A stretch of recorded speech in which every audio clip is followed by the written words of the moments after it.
சின்ன வயசுலேருந்தே நம்ம பேரண்ட்ஸ் நமக்கு டீச் பண்ண ஒரு விஷயம் மற்றவங்கள ரெஸ்பெக்ட் பண்ணணும். நம்மளோட ரிலேட்டிவ்ஸாக இருக்கட்டும், நம்ம டீச்சர்ஸாக இருக்கட்டும், நம்மள சொந்த பந்தம் யாராக வேணா இருக்கட்டும், எல்லாத்தையுமே ரெஸ்பெக்ட் பண்ணணும். ஆனால் ஒரு டைம் கூட உன்னை நீயே ரெஸ்பெக்ட் பண்ணிக்கட்டும், உன்னோட ஃபீலிங்ஸை வேல்யூ பண்ணணும் அப்படின்னு ஒரு நாளுமே டீச் பண்ணலை.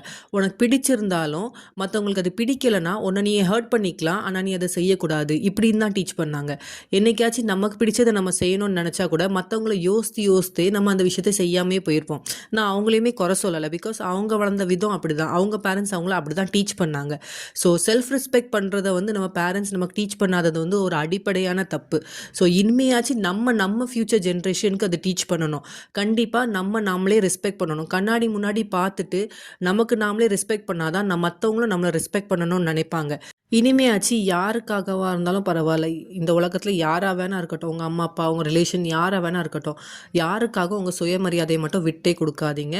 அப்போ தான் கண்டிப்பாக உங்கள் லைஃப்பும் மாறும், உங்கள் குழந்தைங்களும் உங்களை பார்த்து மாறுவாங்க.